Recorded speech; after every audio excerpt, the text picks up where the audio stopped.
Who got dive bombed by feathery friends when filling her bird feeder? It was everyone. Vitriol Productions in association with Lunar Ladder Events present. No thanks. Welcome back, Internet people. My name is Ryan, and today I'm playing Desperate Housewives. A bunch of pluses are coming out of my face because I really enjoyed listening to the radio. We need to find out why everyone is conspiring to murder me. We are going to do that by getting my keys from Frank Fox from my Chrysler Pacifica. Hey Frank, that's weird that you're just sitting at your dining table, doing absolutely nothing. Thanks. It's really nice of you to stop by like this. To be honest, Frank, I sort of had to stop by. You have my keys, remember? That's right, I do, don't I? So how are things coming with you, Frank? Things are going just as well as can be expected. It's a really broad statement. I mean, considering all that's happened, I'm doing okay. But you came by here to pick up your car keys, didn't you? Later, Frank. Right now I want to hear what's bothering you. Yeah, I'll be just a minute. Why don't you come inside? Oh, don't mind if I do. I'll be fumbling around for a bit. Make yourself comfortable in the meantime. Okay, alrighty. I'll just wait right here with my mouth open and ready. Alright, Frank, have fun. He is looking at a cutting board. He's looking shiftily by the cutting board. Now he's returning? Okay, thank Here are goodness. your keys. Sorry to keep you waiting. Great, thanks. So, that's it then. Don't let me keep you from whatever it is you do during this time of the day. Aren't we gonna talk about your problems? Yes?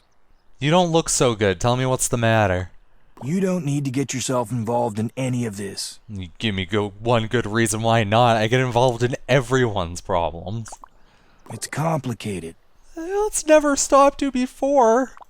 You really shouldn't keep things bottled up like that. It's not healthy. And look at you. You're not really a paragon of health to begin with. You're right. I'm probably just uptight about it. Things in your butt. Is that, remember at the very beginning of this game you got a package? What if the package was a dragon dildo? And it's stuck? I just never thought I'd miss him. Daniel was always on my case about this and that. It was like having a wife nagging me or something. No offense. Oh, how so? It's hard to explain.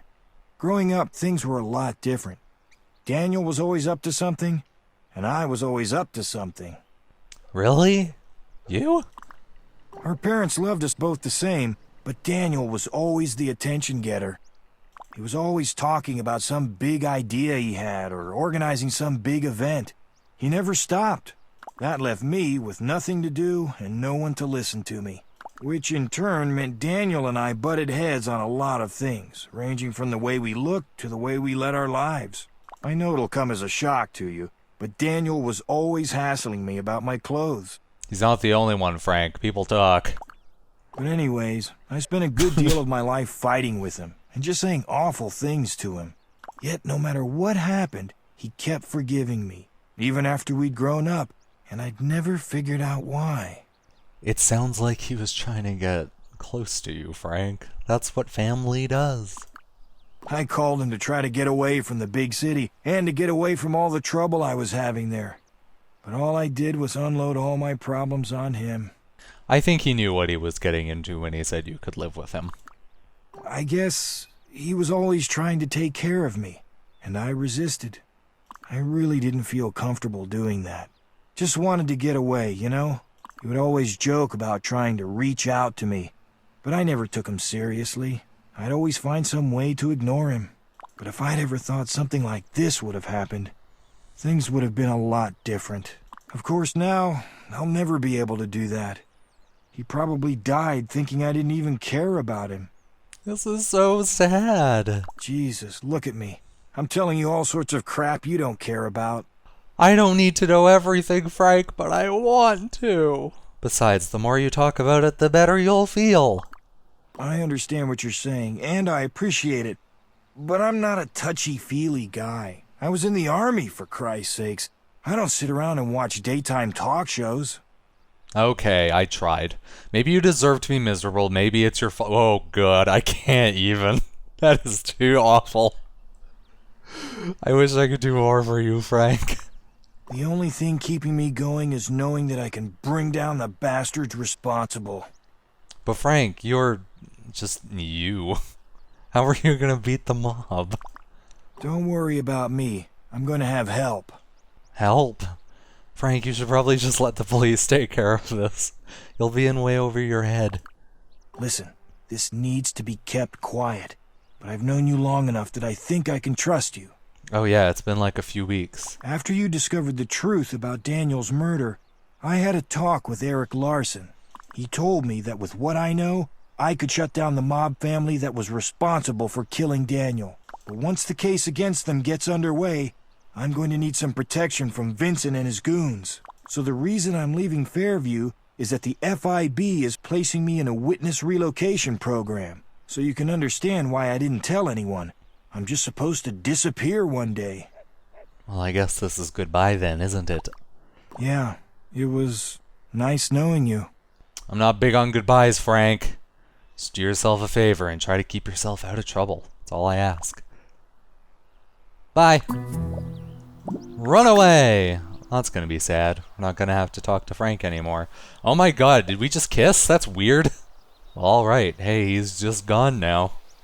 The kiss of death causes people to transport into some sort of weird alternate dimension where everything runs by Blanca's rules.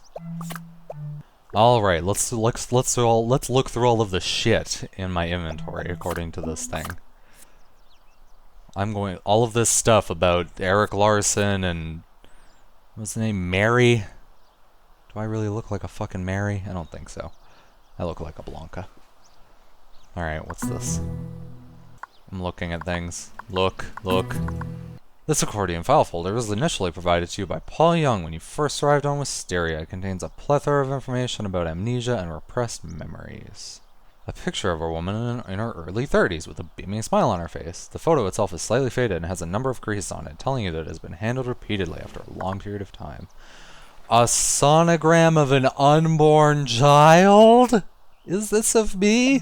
Has the Argyle sweater protected not my body, but the body of a youngling?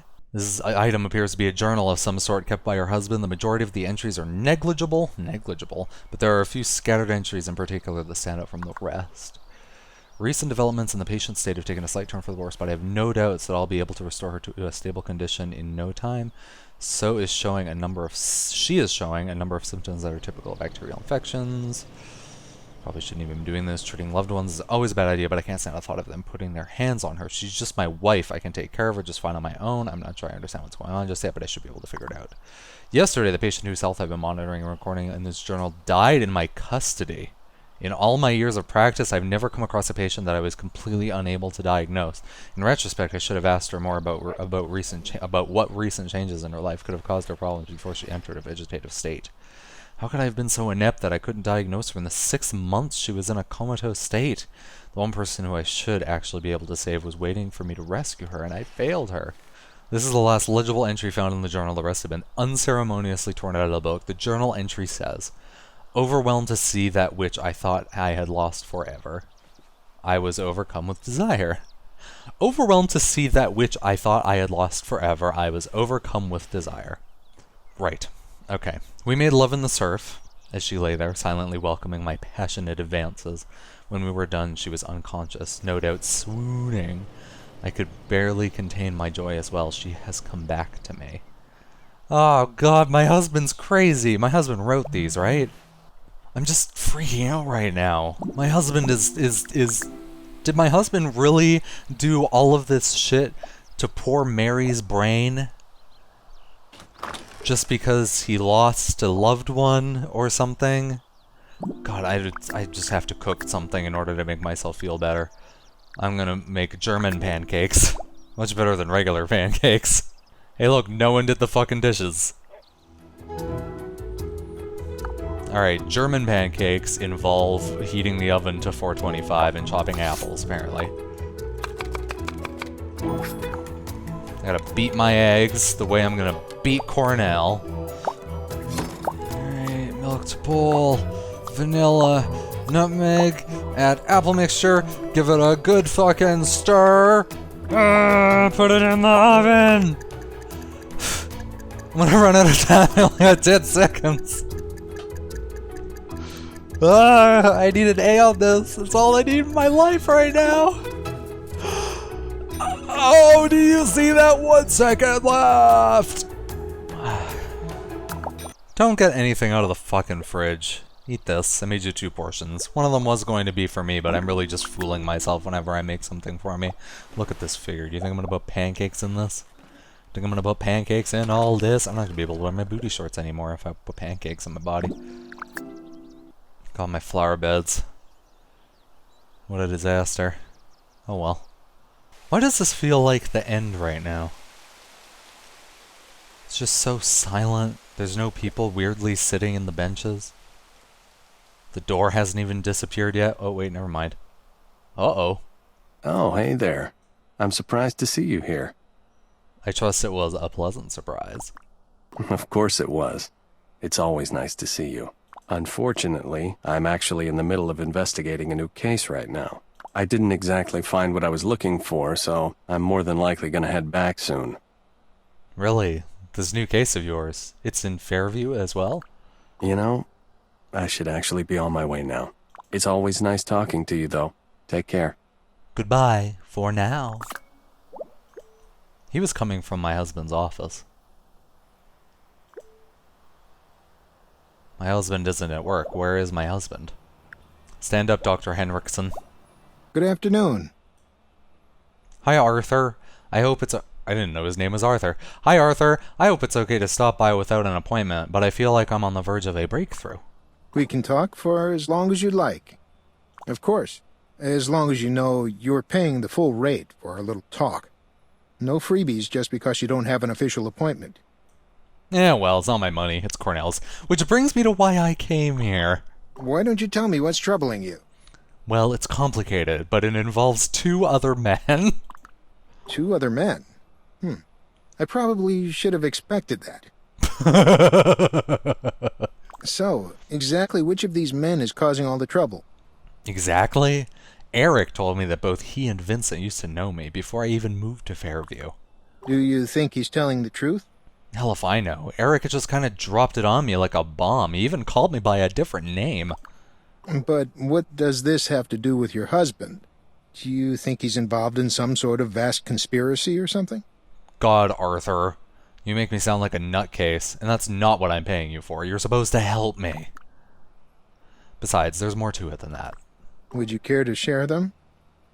Vincent sent me a package not too long ago with the contents of my husband's safe inside. The one he's been desperate to keep me from seeing. In the past, you've voiced certain concerns about your husband.